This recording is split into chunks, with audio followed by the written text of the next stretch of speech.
President.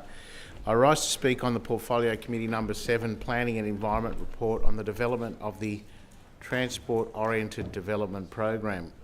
The 127-page report contains 10 recommendations, the government response to which has now been tabled. The government supports all 10 recommendations in full or in principle. I think some members of the committee, mainly the opposition members, thought this report would be some kind of hammer blow to the government's policy. It turned out that the majority of the committee members wanted to be constructive in confronting the housing crisis, and the substance of the report, through its 10 recommendations, are well considered and appropriate. I note the Chair, the Honourable Sue Higginson MLC, said in her foreword, and I quote, "I also encourage the government to take a collaborative approach with key stakeholders and ensure that these particular reforms deliver density done well that enhances the amenity and quality of life for residents."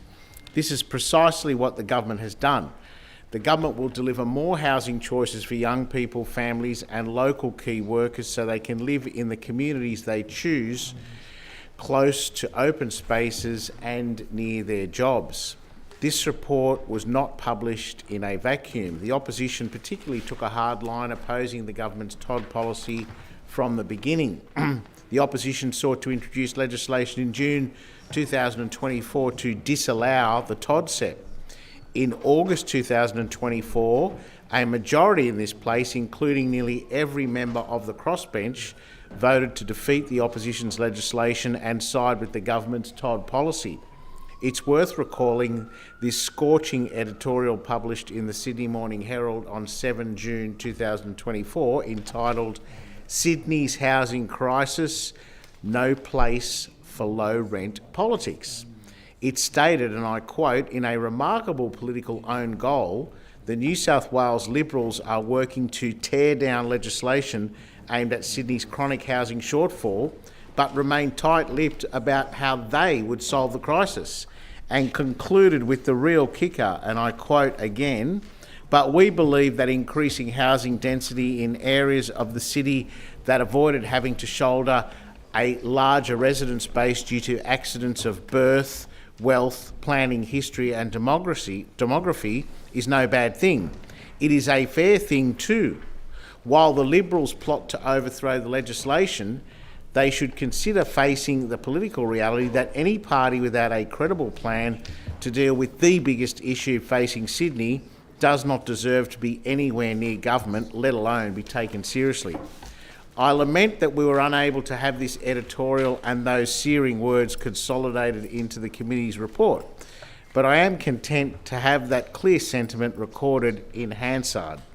On behalf of the government members on the committee, I must take issue with the myth in the report and some of the commentary in this place during the debate that the TOD policy in some way is imposed on communities without any consultation or additional funding to address infrastructure needs and essential services. This view is false and misguided. I want to remind the House that despite what the opposition says, consultation was undertaken with councils before the New South Wales Government launched the TOD between December 2023 and April 2024. The department published a TOD program document and sought feedback from all or any stakeholders. The department and the minister also undertook rounds of consultations, feedback sessions and workshops directly with the councils affected. The department sought advice from council and stakeholders on the draft SEP itself. In 2 separate sessions per council, council staff and councillors were briefed on the TOD SEP program, its intent, proposed planning changes and support offered by the department. These briefings were conducted with the 14 councils originally affected by the TOD SEP between January and March 2024. The department also met with numerous other critical sector stakeholders, listening to their concerns to inform decision-making surrounding the TOD SEP. These included Local Government New South Wales, the Australian Institute of Architects, the Planning Institute of Australia, members of the department's Planning and Professional Peaks Forum, including the Association of Australian Certifiers, the Association of Consulting Surveyors New South Wales, the Australian Institute of Building Surveyors, the Australian Institute of Landscape Architects, the Environment and Planning Law Association, the Environment Institute of Australia and New Zealand, Urban Development Institute of Australia, Urban Task Force, the Property Council of Australia, the New South Wales Division, Housing Industry Association, the Business Council of Australia, Business Sydney, Shelter New South Wales, Community Housing Industry Association, Committee for Sydney, Walk Sydney, Sydney Yimby, Heritage Council of New South Wales. Councils worked and continue to work constructively with the government on outcomes that will benefit their communities now and into the future. The Minister and the government listened to what they said. Again, I remind the House that as a result of consultations and agreements with councils, changes were made to the final policy and development controls, including staging of 19 TOD-CEP sites to allow for local planning to occur. An additional 6 TOD-CEP sites were added, suggested by councils on behalf of their communities, which brought the total to 37 stations affected by the CEP and the cumulative total of potentially new homes to be approximately 170,000. Changes to controls, including greater heights of buildings but lower floor space ratio, and not applying the new controls to heritage items but continuing to apply them to heritage conservation areas. The government has agreement with 12 of the 13 councils about councils doing their own planning, adding more stations and allowing the TOD controls to commence in some locations. So this assertion of the so-called top-down, one-size-fits-all TOD policy has no credibility whatsoever, as does the assertion that infrastructure was not considered. I remind the House that the government has committed $520 million for infrastructure in accelerated transport-oriented development precincts. In addition, the government has announced $200 million of funding grants over 3 years for councils that meet or exceed their housing targets, including councils affected by the TOD program.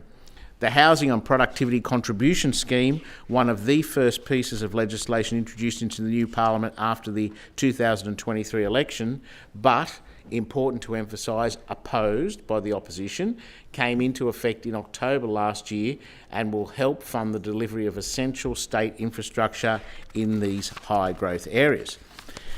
Madam Deputy President, for the very negative talk we have heard from the opposition since the government developed and implemented the TOD policy, it is worth asking what the opposition would really do differently.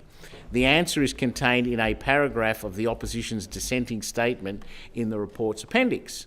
It says, and I quote, "The coalition proposes a different approach, affording councils the opportunity to formulate their own plans in consultation with their community to achieve meaningful increases in housing supply with a very strict time frame and clear sanctions for non-participation. If councils refuse to formulate plans for additional housing growth, then the implementation of state-led local planning controls is then appropriate." In other words, the opposition would implement the very policy the government is now implementing, which they did not do in the 12 long years in which they sat on these government benches.